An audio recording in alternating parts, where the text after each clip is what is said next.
Halo, aku Yulia Suryakusuma, prakteknya di Melinda Hospital, Jalan Pajajaran nomor 46, Bandung.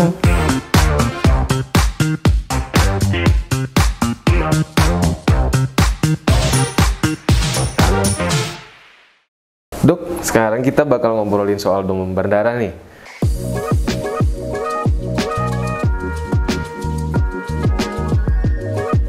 Demam berdarah itu adalah suatu penyakit yang sangat sering terjadi di daerah tropis, dibawa oleh nyamuk. Disebabkan oleh virus dengue, tapi dibawa oleh nyamuk.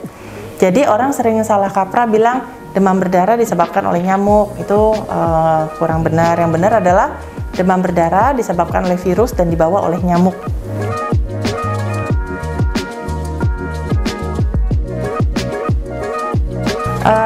Tanda-tanda standar demam berdarah, yang namanya demam berdarah berarti harusnya ada demam ya.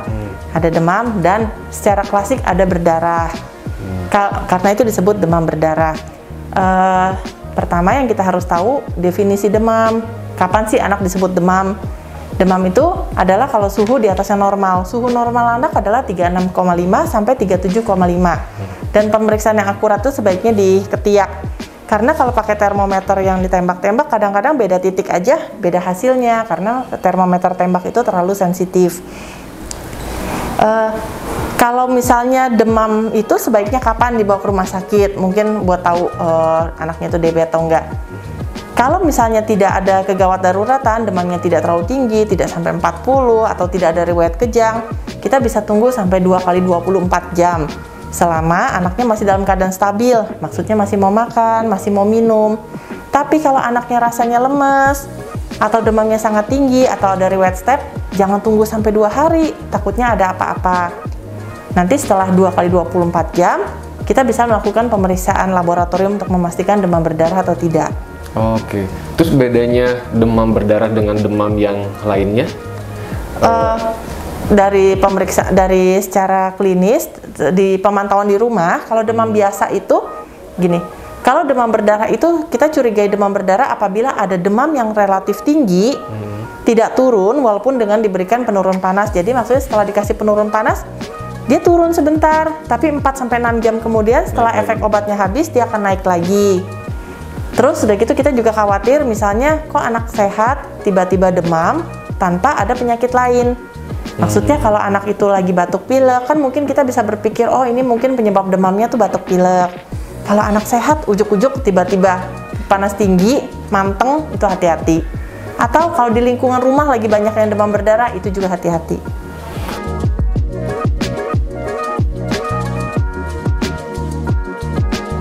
Biasanya nyamuknya itu bertelur di genangan air bersih.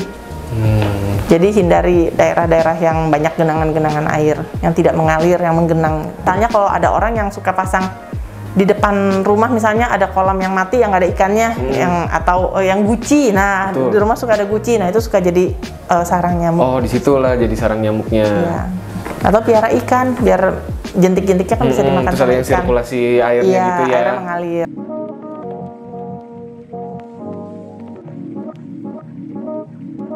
Jadi maksudnya misalnya karena itu juga misalnya kenapa sih ada orang di lingkungan yang demam berdarah, kita harus hati-hati karena bisa aja nyamuknya itu habis menggigit dia, terus menggigit kita, sedangkan nyamuk itu sudah membawa virus dengue-nya.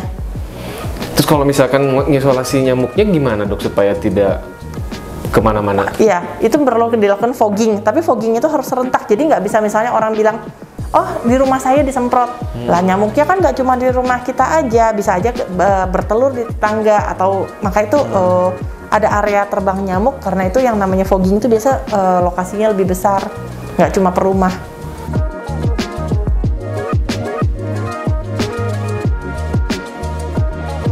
Kalau demam berdarah itu biasanya durasi sakitnya adalah 7 hari. 7 hari itu biasanya orang tua baru bawa anaknya ke dokter kan hari kedua atau hari ketiga. Jarang nih baru panasnya pagi, siangnya udah dibawa. Hari kritis DB biasanya hari ke-5 sampai hari ke-6. Yang disebut kritis itu orang sering salah sangka bahwa trombosit turun. Padahal bukan. Yang saat kritisnya DB adalah saat hematokrit naik. Misalnya gini, pernah nggak beli es cendol yang es es cekek, tau nggak es Iya, cekek iya, iya, yang pakai iya. plastik. Nah kan ada air gulanya Iya. sama ada biji cendolnya kan. Pembuluh darah kita seperti itu. Di pembuluh darah itu ada yang namanya cairannya, kita anggap air gulanya itu. Ada yang namanya sel-sel darah, ada trombosit, leukosit, pokoknya yang biji-biji cendolnya itu. Begitu kita kena demam berdarah, itu seperti kalau kantong cendolnya ditusuk-tusuk. Kebayang nggak? Yang iya. pertama keluar apanya dulu? Air gulanya atau Airnya dulu. cendolnya? Airnya. Airnya. Lama-lama, kalau air gulanya habis kita nggak bisa nyedot cendolnya kan? Karena jadi kental. Itulah yang terjadi pada demam berdarah. Saat nggak bisa mengalir, darahnya kental, sulit mengalir, itulah saat kritis. Jadi yang kita pantau adalah hematokrit, bukannya trombosit. Karena itu terapi demam berdarah itu bukannya transfusi trombosit, tetapi banyak minum. Betul, mengembalikan cairan. Mengembalikan cairannya. Seperti kalau misalnya si kantong cendolnya itu bocor, kan kita bukan nambahin cendol kan? Iya. Tapi kita nambahin air gulanya. Gitu. Pemikiran orang-orang kalau trombositnya turun dari 150.000 Ya, itu langsung udah panik langsung ya. demam berdarah aja. Oh, enggak. juga ya. Oh, karena semua jenis virus akan menyebabkan leukosit turun dan trombosit turun. Jadi trombosit turun itu bukan cuma punyanya demam berdarah. Semua penyakit virus akan menyebabkan leukosit dan trombosit lebih rendah dari normal.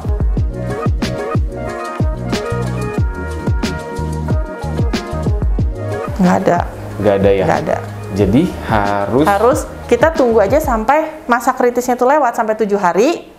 Dia tuh akan sembuh sendiri. Dengan catatan selama masih masa kritis kita pertahankan cairan tubuh cukup. Masalahnya kendalanya kalau demam berdarah itu salah satu keluhannya adalah nyeri ulu hati, mual. Dia nggak bisa banyak minum. Karena itu saat itulah perlu diinfus.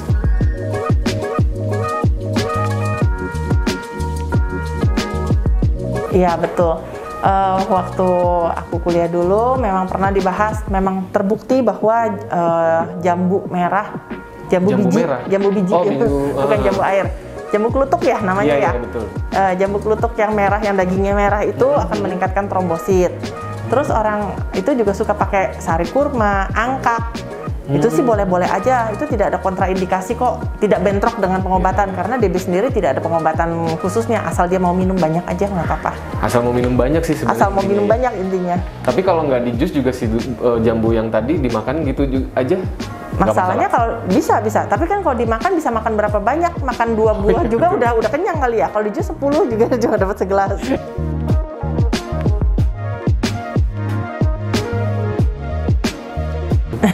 Duren ya, Iya, kopi. iya. Jadi sebenarnya nggak ada pantangan khusus untuk demam berdarah.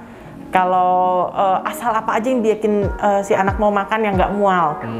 Tapi yang zat-zat yang iritatif ya jangan, misalnya teh, kopi, coklat, mie, pedas, asem, ya mungkin itu aja sih yang Umum harus yang seperti dihindari. biasa ya sebenarnya itu. Ya, karena kan perutnya lagi nggak enak. Mungkin kalau bubur dia enak, oke lah boleh dikasih nasi yang lembek atau nasi tim, nasi kuah seperti itu. Kalau cemilan-cemilan nih misalkan, senengnya makan Keripik. gitu keripik yang cemilan yang angin gitu ya dok ya.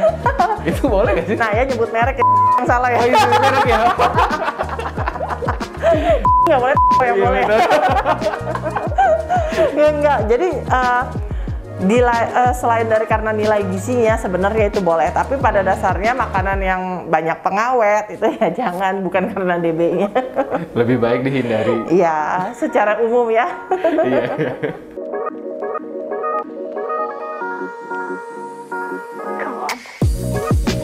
Menghindari daerah-daerah yang ada genangan air karena nyamuk itu banyak bertelur di sana. Terus boleh pakai nyamuk repellent di lotion. Anak-anak suka pakai lotion. Kalau bayi-bayi suka ada gelang. Tahu nggak ada gelangnya anti nyamuk? Oh. Gelang nyamuk, stiker nyamuk. Itu lumayan sih waktu anakku bayi pernah pakai itu.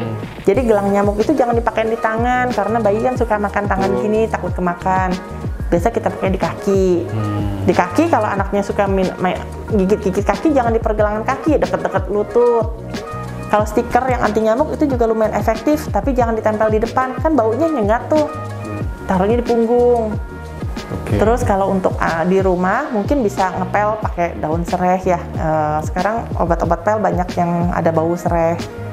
Terus udah gitu kalau di rumahku sendiri tanam lavender.